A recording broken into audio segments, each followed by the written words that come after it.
Jean-Marc, merci beaucoup de nous rejoindre. Je crois qu'on va commencer par vous demander de parler de Google. Google, c'est quoi? Google, c'est une entreprise qui est toute jeune. C'est une entreprise qui a 13 ans, qui est donc dans l'adolescence, qui a été créée en 98 par deux étudiants à Stanford, Larry Page, qui est notre nouveau CEO, à nouveau, et Sergey Brin.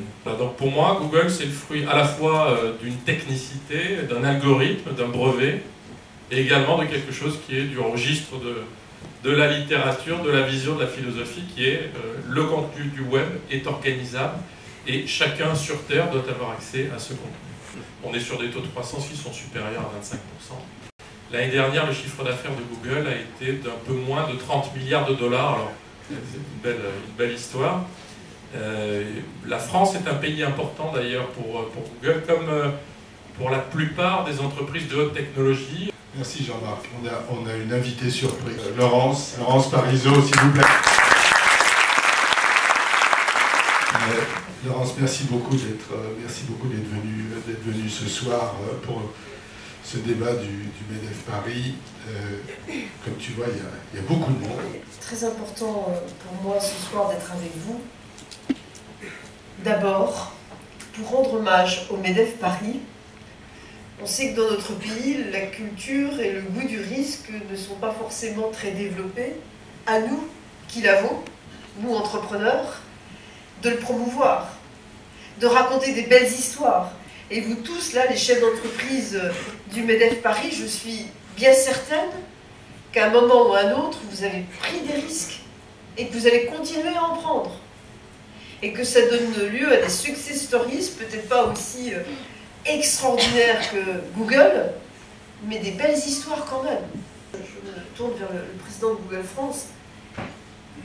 Vos amis américains ont un avantage colossal, qui est la taille du marché. Là, si on a la bonne idée, le bon produit, le bon service, même avec peu de moyens, mais avec cette taille de marché, ça change tout.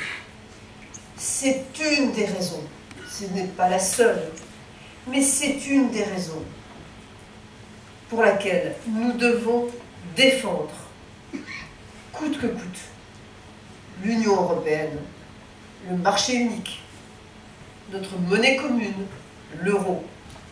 Il faut continuer comme ça, il faut se battre, il faut dire que vous le faites pour votre entreprise, pour les entreprises voisines de votre environnement, mais fondamentalement, ce combat, vous le faites pour notre pays, pour la France. Merci à vous tous.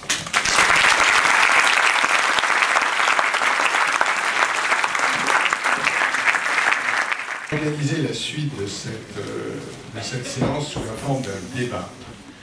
Sous la forme d'un débat avec Jean-Marc Tassetto et également trois intervenants du MEDEF Paris que j'ai demandé de nous rejoindre sur scène. Google, ça tourne vite quand vous lancez un mot, mais surtout, c'est gratuit.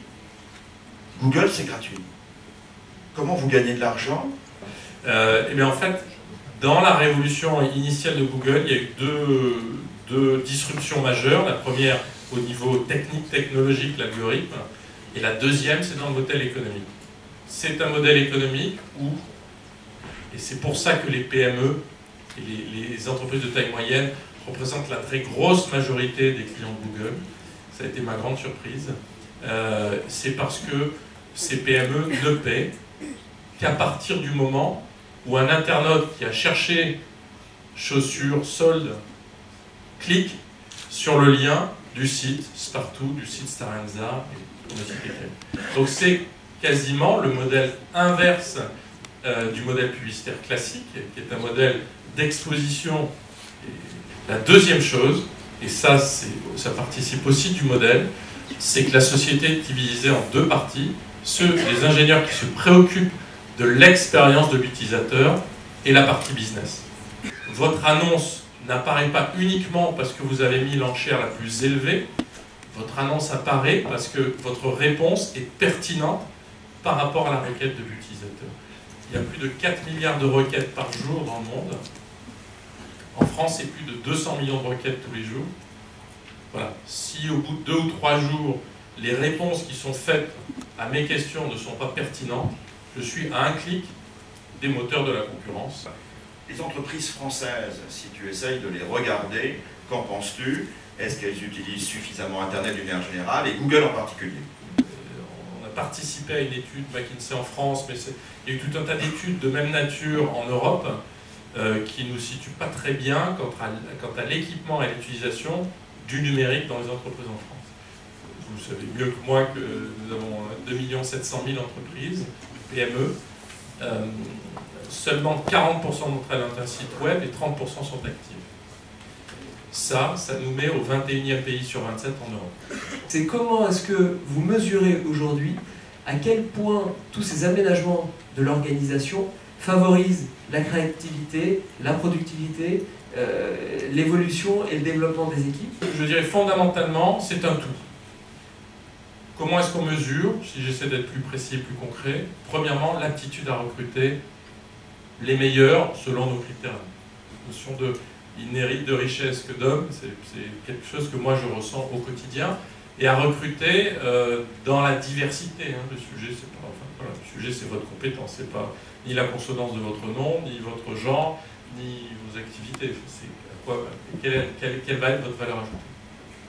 La deuxième, au fond, l'ensemble de l'organisation, et c'est pour ça qu'elle est très plate, est au service de la libération des énergies. Dans une précédente vie professionnelle, à un moment donné, je me suis rendu compte que j'avais 7 profondeurs dans l'organisation. C'est-à-dire qu'entre le jeune assistant chef de produit qui était au plus près du produit, voire au plus près du client, et moi, il y avait 7 niveaux hiérarchiques. Voilà. Chez nous, ça, c'est une paranoïa. Dès qu'on dépasse 2 niveaux, dès qu'on commence à parler de la création d'un niveau de chef de groupe, parce que c'est pareil, on aime bien avoir des équipes de plus en plus grandes, avoir des titres, avoir des responsabilités qui s'élargissent, ça, là, on va contre la culture organisationnelle de Google. Et enfin, le troisième élément, c'est qu'on essaie de se concentrer sur des sujets qui ont de l'importance. Au moment de la révolution en Égypte, quand les opérateurs télécoms, quand le gouvernement a coupé l'Internet en Égypte, et on a vu, c'est comme couper la lumière, hein, il y a les courbes de trafic, plus rien. En une journée, nos ingénieurs, sans demander la permission, ont développé un produit, puisque la téléphonie fixe continuait d'exister, de speech to text, c'est-à-dire que vous aviez la possibilité de laisser sur un serveur un message vocal qui ensuite était traduit en tweet. Et donc la révolution digitale a pu continuer grâce à cette innovation. Voilà, c'est aussi la liberté de travailler sur des projets qui comptent au plan social, au plan personnel.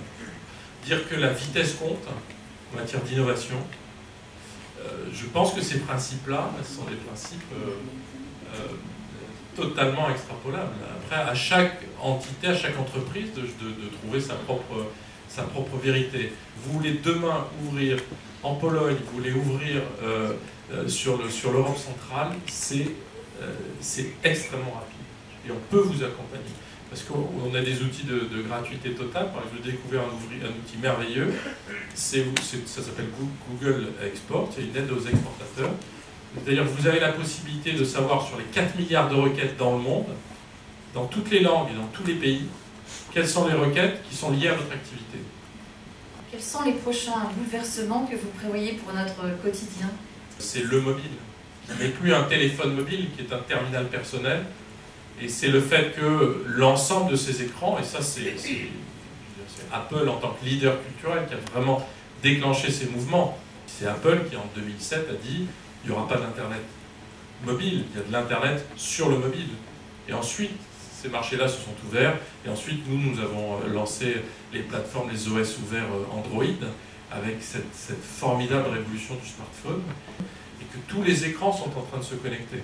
Les écrans de 3,5 pouces, les tablettes entre 7 et 10 pouces, est-ce que les tablettes sont des téléphones mobiles, est-ce que ce sont de petits laptops, peu importe, à la limite, les desktops à 17 pouces et 15-17, et puis on est en train de parler de la télé connectée.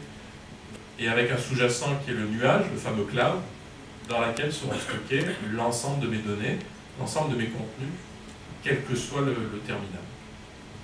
C'est formidable ce qui s'annonce. Merci beaucoup.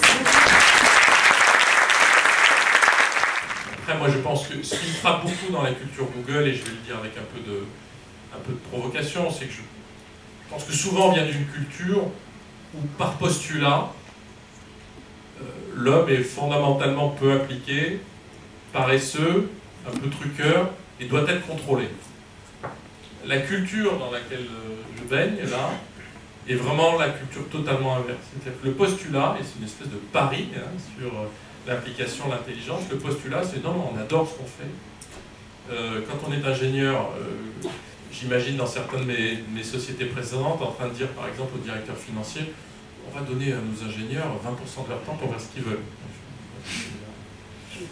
Voilà, là non, les ingénieurs adorent être ingénieurs. Donc, quand vous leur donnez 20% du temps, qu'est-ce qu'ils font? Ils vont voir un autre ingénieur qui a 20% du temps, parce qu'ils ont échangé à la cafétéria avec un commercial qui leur a dit, tu sais, ton produit là, ou là, ça serait quand même bien si on pouvait agréger des news et puis proposer l'ensemble de la richesse des titres à quelqu'un qui s'intéresse à un sujet, et c'est parti. C'est-à-dire cette démarche moléculaire, mais qui part du postulat que quand vous libérez les énergies, les gens en profitent et font des choses constructives. Donc c'est pour ça que je dis, voilà, il ne faut pas juste prendre le baby-foot et les massages, c'est vraiment une approche générale de better ask for forgiveness than for permission. Vous avez la puissance pour offrir, mais dans quelle mesure ça stimule, dans quelle mesure ça, je dirais, quelqu'un qui a une innovation va avoir une semaine, 2 semaines plus tard, un produit gratuit Google arrivé, alors que lui, il a passé quelques mois, quelques années à développer quelque chose. Bon, voilà. Dans quelle mesure c'est une entrave? Les PME, les entreprises qui utilisent le digital et le numérique ont des taux de croissance qui sont 2 fois supérieurs aux autres.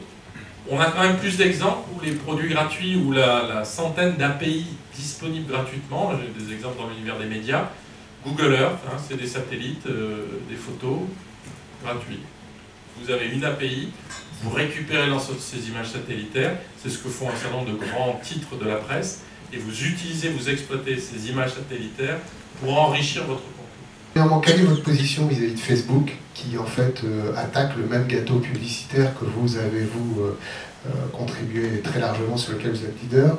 Pour ce qui est de Facebook et du gâteau publicitaire, alors d'abord, si on parle un peu de chiffres, à horizon 2020, et pour ceux d'entre vous qui s'intéressent au modèle d'audience et à la gratuité, je parle sous le contrôle de grands experts, la publicité above the line, c'est-à-dire toute la publicité classique telle qu'on connaît, ça sera au niveau mondial 500 milliards de dollars. La publicité qu'on appelle below the line, c'est-à-dire tous les coupons, les catalogues, le mailing, tout ce qui reste à inventer, c'est aussi 500 milliards de dollars. Donc le marché adressable est un marché d'1 trillion de dollars. La réalité, c'est qu'il y a de la place pour beaucoup d'acteurs, y compris des géants. 10% d'1 trillion, ça fait quand même 100 milliards de dollars. Donc vous voyez de quoi progresser. Dans 5 ans, 95% du trafic sera du trafic vidéo. Au jour d'aujourd'hui, il y a 48 heures de vidéos stockées sur YouTube, postées sur YouTube chaque minute. Il y a plus d'1 siècle de vidéos disponibles sur YouTube. Il y a 3 milliards de sessions de vidéos vues par jour. Merci beaucoup, c'est une formidable fenêtre sur le futur. Formidable fenêtre.